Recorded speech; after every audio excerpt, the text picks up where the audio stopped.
Pablo Iglesias, bienvenido a Guadalajara.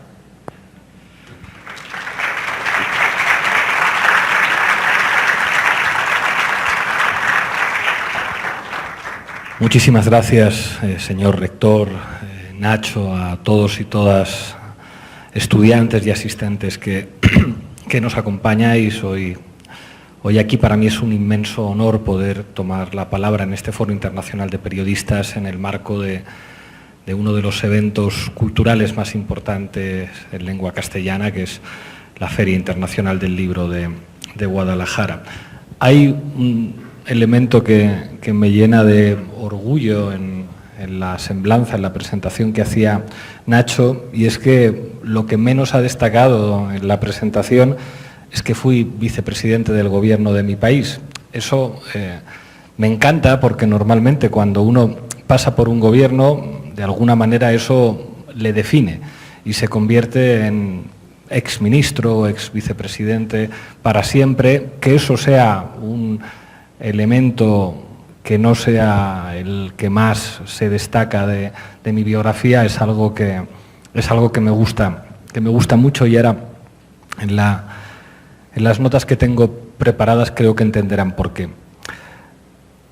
He traído básicamente 5 proposiciones que van a tratar de ser polémicas y que quiero lanzar aquí en clave de debate, que tienen que ver básicamente con el periodismo, con los medios de comunicación y con la política, a partir de una experiencia personal en la que, como profesor universitario, empecé a hacer un programa de televisión muy modesto en una televisión de barrio. Eso me dio un cierto entrenamiento mediático y me convertí en una figura a la que muchas televisiones en España llamaban como analista y como tertuliano. Eso me permitió, junto con algunos compañeros, fundar un partido político de la nada y tener unos resultados electorales que alteraron el mapa político y el sistema político de España, y finalmente llegar al gobierno, y al gobierno que fue el primer gobierno de coalición desde la Segunda República Española en la historia de nuestro país.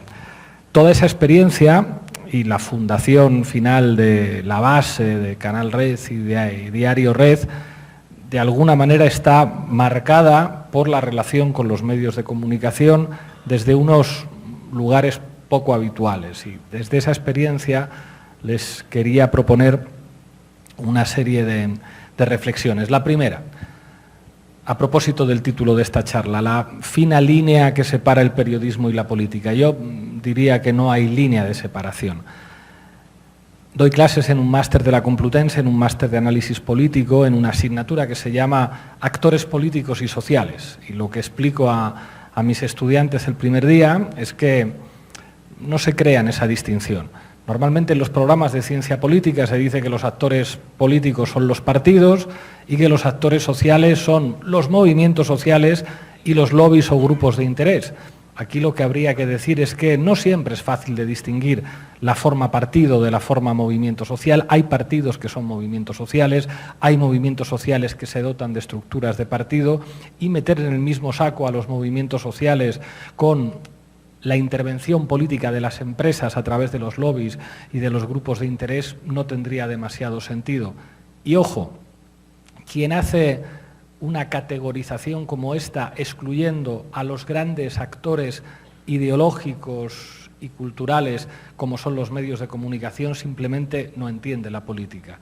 Los medios de comunicación son actores ideológicos y son, en nuestra época, y no solo en nuestra época, los grandes actores ideológicos. Lo que siempre digo a mis estudiantes es que estudiar actores sociales y políticos no tiene sentido como un ejercicio teórico en la ciencia política, sino que hay que ir a casos prácticos de interacción entre diferentes actores en procesos políticos de transformación o que hacen ver el conflicto como un elemento consustancial a la política. Ahí trabajo con ellos diferentes ejemplos. Uno de ellos, los 1000 días de Allende en Chile. Cuando uno estudia la experiencia de Allende en Chile, se da cuenta de que hay diferentes tipos de actores. Hay partidos políticos, está la Unidad Popular con sus diferentes partidos dentro, con los movimientos sociales que la apoyan, está la Democracia Cristiana, está el Partido Nacional, están los movimientos sociales reaccionarios, está la Iglesia Católica, están los militares, por supuesto, está Estados Unidos y un tal Henry Kissinger, que descansa en paz desde ayer, como actores cruciales a la hora de definir la suerte del proceso político chileno, y están los medios de comunicación. El golpe de Estado en Chile no se entendería sin el principal periódico chileno, El Mercurio, con un tal Edwards al mando, que recibió dinero de la CIA y que construyó de alguna manera el discurso de legitimación del golpe de Estado. No es casual que una de las primeras medidas de Pinochet fuera incautar el único periódico, el gran periódico de izquierdas que había en Chile, propiedad de un exiliado español, de Víctor Pey, El Clarín, que todavía no ha sido devuelto a sus legítimos propietarios. Y sin embargo, en la historia política, en la ciencia política, se tiende a ignorar el papel de los medios de comunicación en el golpe de Estado en Chile. Es como si lo hubieran hecho básicamente los militares. Se ha llegado a reconocer el papel notablemente importante de la Democracia Cristiana y, por supuesto, el papel de los Estados Unidos, pero no se suele hablar de que sin medios de comunicación golpistas es muy difícil que haya golpes de Estado. Esto lo podemos llevar al Chile de 1973, pero podemos asomarnos a Colombia y ver que la gran oposición política a Petro está en los medios de comunicación como Semanas, que alientan intentar hacer caer al gobierno del presidente Petro. Lo vimos en Perú con el presidente Castillo, y en cualquier proceso político el papel de los medios es absolutamente determinante. En la transición española, un historiador, Gregorio Morán, definía El País como el gran intelectual orgánico de la transición. El diario El País, el diario en castellano más conocido en América Latina, que siempre ha dado una importancia notable a construirse como un medio de comunicación que se lea también por parte de las élites latinoamericanas, fue el gran productor de contenido ideológico, de relato, de agenda en la transición española. El diario El País es mucho más importante en la transición que el PSOE de Felipe González, aunque esto resulte paradójico. A partir de aquí, la primera proposición que les lanzo es: claro que los medios de comunicación son actores políticos, claro que son actores ideológicos, y es evidente que los medios de comunicación influyen, determinan, condicionan. Segunda proposición para el debate. Los medios de comunicación no son transportistas de la información. Hay veces que podemos escuchar a periodistas decir que ellos son simplemente los mensajeros, que no hay por qué juzgar ninguna intencionalidad política. Claro que hay intencionalidad política. No puede haber periodismo sin intencionalidad política, no puede haber periodismo sin línea editorial. No hay tarea cultural o ideológica que se pueda separar de la actividad periodística. Siguiente proposición. La gente no milita en los partidos políticos en general, la gente milita en los medios de comunicación. Los grandes creadores de opinión no son los dirigentes de partido, son las figuras que tienen la suerte de tener a millones de personas que les escuchan normalmente a través de dispositivos audiovisuales o que les leen. Eso es enormemente importante. Yo he sido un dirigente político. Cuando un dirigente político va a una entrevista, no tiene oportunidad de establecer la agenda mediática. Hay algunas excepciones, hablaremos de esas al final. No tiene oportunidad de establecer la agenda mediática, no tiene oportunidad de enmarcar los temas, no tiene oportunidad de señalar las claves de las que va a discutir la gente en su casa. Cuando un dirigente político va a una entrevista, va a defenderse y prepara esa entrevista con su equipo básicamente para no decir lo que no quiere decir, que es la tarea fundamental del periodista que le entrevista. ¿Qué significa entrevistar a un dirigente político? Conseguir que diga lo que no quiere decir. ¿Qué significa para un dirigente político ir a una entrevista? Pues conseguir defenderse de la ferocidad de quien le está haciendo esa entrevista. La gente no milita en los partidos, milita en los medios que establecen la jerarquía de temas, los enfoques, los marcos que en última instancia condicionan los debates sociales. Ojo, esto no es tan nuevo.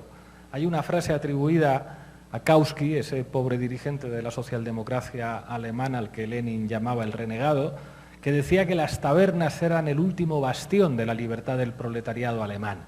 Decía esto básicamente porque en las tabernas alemanas se leían periódicos en público y muchos obreros analfabetos podían acceder a una explicación política de sus condiciones porque se leían los periódicos obreros. Las organizaciones obreras en su origen nacen en torno a un periódico. Hablar de partido y hablar de periódico durante mucho tiempo en el movimiento obrero era prácticamente hablar de lo mismo. Cuarta proposición. La estructura de propiedad de los medios de comunicación define la calidad democrática. Yo sé que esto es un anatema, pero hay que decirlo. ¿Tiene el periodismo protección cuando el periodismo está en manos de empresas privadas? La tendencia al oligopolio, la tendencia a que grandes empresas con intereses económicos sean los propietarios de casi todo lo que puede ver, escuchar o leer la población, permite que el periodismo asuma la función democrática que le corresponde. Hay algunos periodistas, hay muchos periodistas que dicen, como uno que se lo dijo a Noam Chomsky en una entrevista, mi editor jamás me ha puesto una coma, jamás nadie me ha llamado para decir lo que tengo que escribir. Esto no es verdad. Si Coca-Cola es propietaria de una televisión, será muy difícil que un periodista de esa televisión cuente que la Coca-Cola es muy mala para los niños y muy poco sana en general, o que hable de los vínculos de Coca-Cola con el paramilitarismo en Colombia. Si una empresa energética es propietaria de un medio de comunicación, será muy difícil que desde ese medio de comunicación se critiquen o se pongan en cuestión los intereses de esa empresa. Si un banco es propietario de un medio de comunicación, será muy difícil que los periodistas de ese medio de comunicación denuncien las prácticas abusivas de ese banco en el mercado inmobiliario. Esto es una evidencia y, sin embargo, parece que decir esto supone atacar la libertad de prensa, cuando debería ser todo lo contrario. Lo que más ataca la libertad de prensa es que los grandes medios de comunicación sean propiedad de millonarios. Si los grandes medios de comunicación son propiedades de millonarios, la libertad de prensa está en cuestión por definición.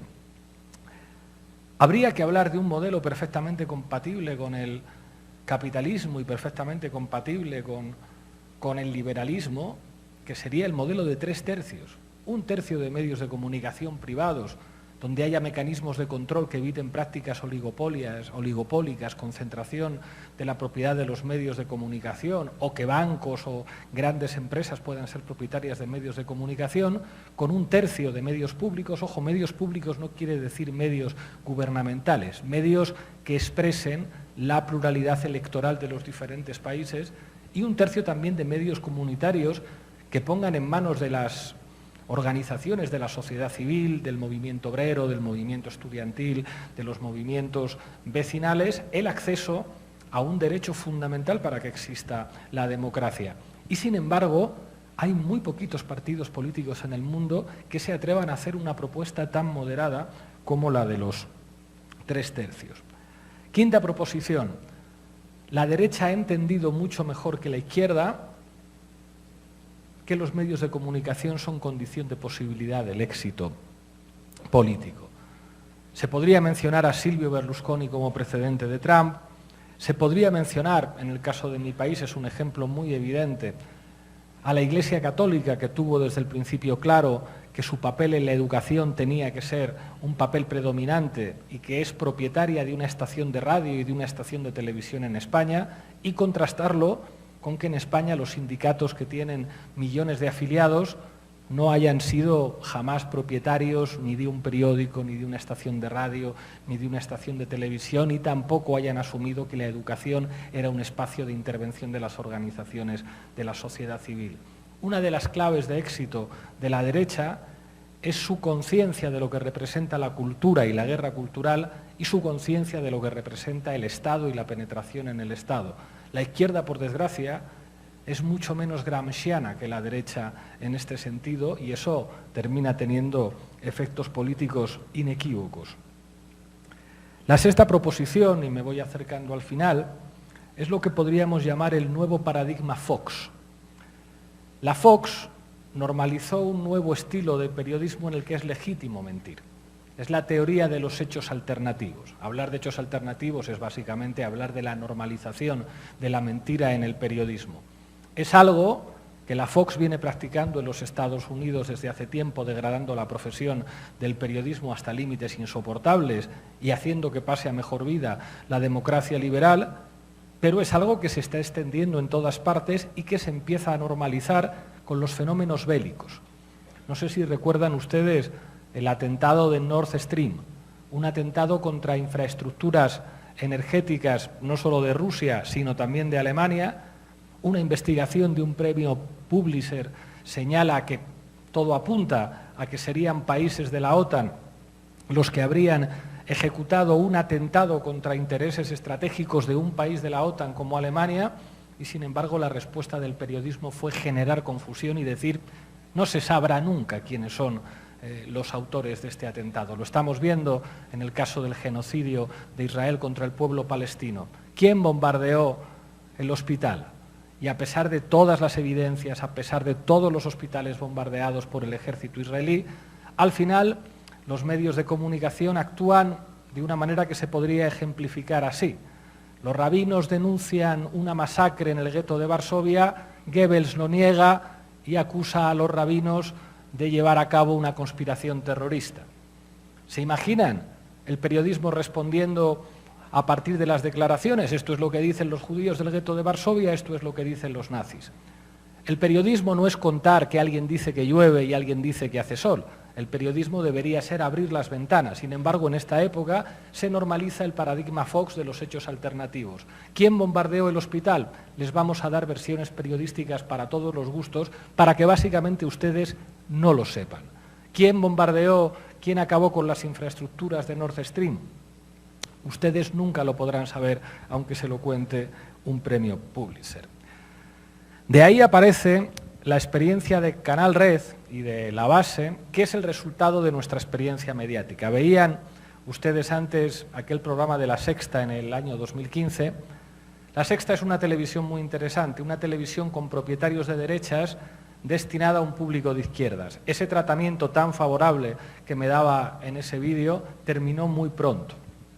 Hace más o menos un año y medio apareció una grabación en la que se escuchaba al director de La Sexta, junto con varios policías, altos mandos de la lucha antiterrorista en España, riéndose de una información que había dado un medio de ultraderecha, una información que me acusaba de tener una cuenta en Granadinas en la que me ingresaba dinero Nicolás Maduro, y en la que el director de La Sexta decía: es evidente que esta información es falsa, es muy burdo, pero yo lo tengo que dar.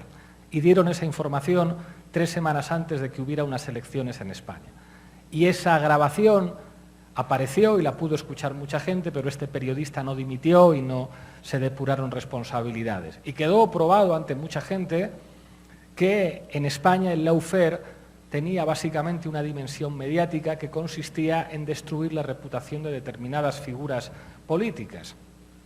Podemos en este momento es una fuerza política muy débil porque ha sido víctima de mecanismos de lawfare que no han servido para condenar a nadie de Podemos, pero sí para generar horas y horas de televisión, de radio y portadas de medios de comunicación que nos acusaban de crímenes innobles, de una actividad corrupta por parte del periodismo, un periodismo que utiliza mecanismos de lawfare para destruir la reputación, algo que se ha normalizado en todo el mundo. La Base y Canal Red surge con la voluntad de construir un medio independiente de esas dinámicas y de un medio que haga algo que normalmente los periodistas no hacen: informar sobre los periodistas, informar sobre los medios.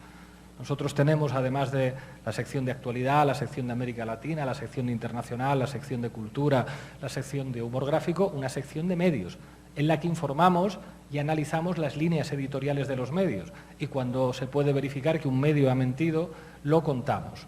Porque, y con esto concluyo mi intervención de hoy para responder a sus preguntas, el poder mediático es el poder político fundamental en sociedades en las que se deja a la gente votar.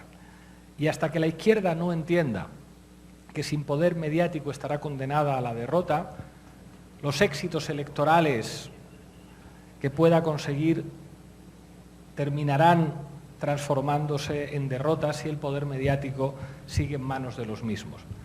Alguien podría decir, aquí en México hay excepciones. Hay un presidente de la República en México que tiene un mecanismo que se llama las mañaneras, en el que es capaz de organizar la agenda mediática de todo el país, hablando durante 3 horas y siendo el primer youtuber del país.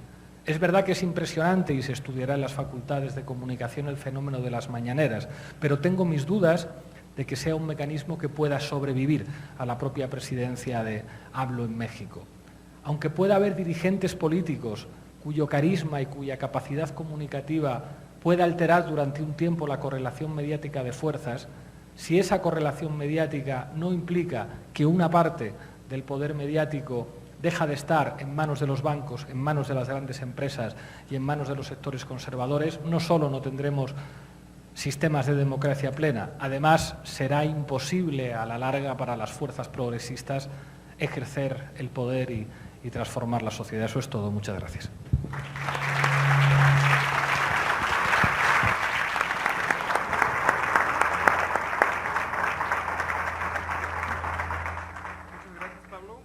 Muy interesante la presentación que nos haces. Yo haré un par de preguntas para dar paso a lo más importante que me parece que es el diálogo que pueda tener los asistentes contigo, pero haré un par de preguntas y la primera es, quizá seré un tanto pesimista. Por acá, precisamente en el Encuentro Internacional de Periodistas, hemos visto una mesa donde vemos el esfuerzo de periodistas independientes que precisamente tratan de evitar ese cerco mediático del poder que tienen las derechas, pero lo cierto es que estos esfuerzos frente al poder que tiene la derecha mediática, si bien son muy plausibles, el alcance que tienen es limitado. Esto lo vemos en Jalisco, pero lo vemos en México, pero lo vemos en América Latina. Y lo que vemos también es que en ejemplos en donde ha ganado algún proyecto de cambio, luego precisamente lo que mencionas acerca de las derechas mediáticas, que son un actor político que ayuda a su caída, termina teniendo la victoria y regresa, digamos, el péndulo a la derecha. Luego entonces, podríamos concluir que la batalla no está tanto en la política electoral, sino más bien en los medios de comunicación para poder alcanzar lo otro, y si es así, ¿no sería un proceso demasiado largo para poder alcanzarlo? Diría que sí. Diría que la principal batalla es la batalla ideológica y la batalla cultural. No es algo novedoso, esa siempre ha sido la principal batalla. ¿Sería posible un fenómeno como Donald Trump sin los medios de comunicación, sin lo que hizo la Fox, sin la propia dimensión de Donald Trump como presentador de televisión? ¿Sería posible una figura como Berlusconi sin lo que significaba el imperio Mediaset? ¿Hubiera sido posible el lawfare contra Lula y contra Dilma sin lo que representa O Globo? ¿Hubiera sido posible el lawfare contra Cristina Fernández y lo que representa el grupo Clarín? ¿Hubiera sido posible el lawfare contra Podemos y lo que representa el conjunto del ecosistema mediático español? Los medios de comunicación son el poder y por eso los millonarios pierden dinero con los medios de comunicación, porque los medios de comunicación no suelen ser muy rentables económicamente. Por lo tanto, es consustancial dar esa batalla y hay muchas fórmulas. Nosotros somos un medio que se financia con cuotas de suscriptores. Y es verdad que las cuotas de suscriptores te permiten llegar hasta un cierto límite, pero eso depende de la voluntad de la gente de financiar su propio medio de comunicación.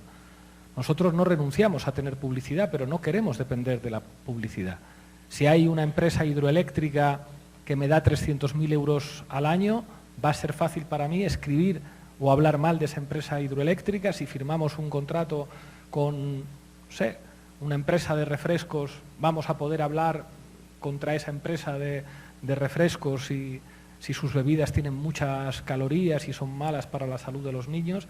Yo creo que por una parte tiene que existir una conciencia de la necesidad de medios independientes que dependan o de organizaciones sociales o de la propia gente de la propia población que los financia. Al mismo tiempo, cuando se tiene poder político, creo que es importante que las leyes democraticen una estructura de medios de comunicación que, si favorece las dinámicas de concentración de la propiedad y los oligopolios, va contra la democracia. Si solamente los millonarios pueden ser dueños de periódicos, de radios y de televisiones, hay un problema democrático que tendrá que ser resuelto por los legisladores y por el poder legislativo. Y al mismo tiempo las organizaciones sociales tendrán que reclamar también su derecho a participar del poder mediático y de ese reparto.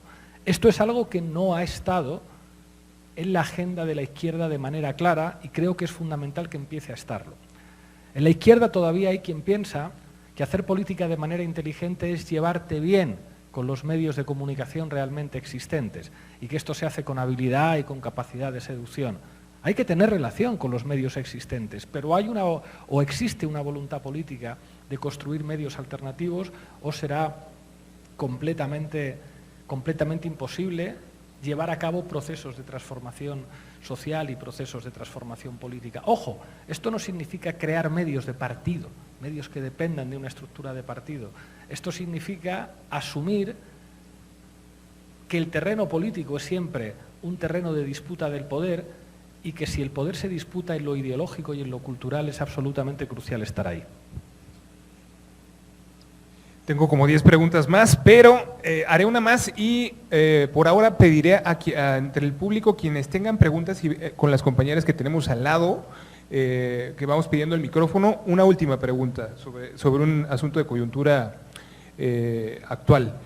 Siendo así, ¿cómo interpretas entonces el futuro de Argentina cuando la primera acción del presidente electo es precisamente anunciar que los medios públicos se van para la calle y van al mejor postor, ¿no? Entonces, esto que ya será un hecho porque el nuevo gobierno hará que estos medios públicos sean propiedad privada, Argentina tendrá un futuro oscuro durante 5, 10, 15, ¿cuántos años? Yo creo que hay que aprender de la derecha. Milei sabe perfectamente lo que representa. Milei es también un producto de los medios, a pesar de las características que tiene su figura política como resultado también de medios no convencionales como TikTok, como Instagram, como Twitter y como las redes sociales. Pero Milei no ha parado de agradecer a los periodistas que le convirtieron en una figura popular en Argentina y lo primero que hace efectivamente cuando llega al gobierno es acabar con los medios públicos.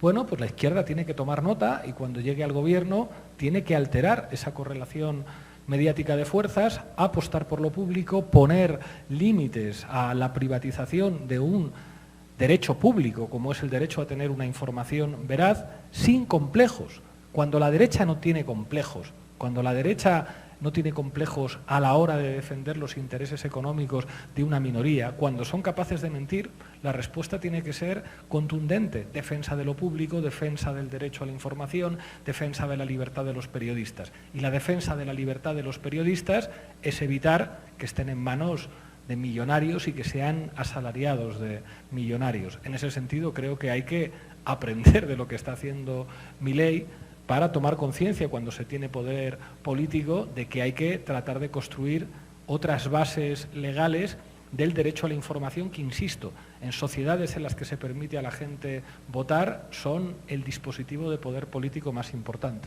Conclusión, la izquierda debe dejar de ruborizarse, ¿no?, un poco a la hora de hacer su defensa de estas cuestiones. La izquierda debe dejar de pedir perdón, la izquierda debe dejar de entender que la seducción respecto a los poderes económicos es la única vía política posible. La izquierda tiene que asumir el terreno de la ideología como terreno político fundamental.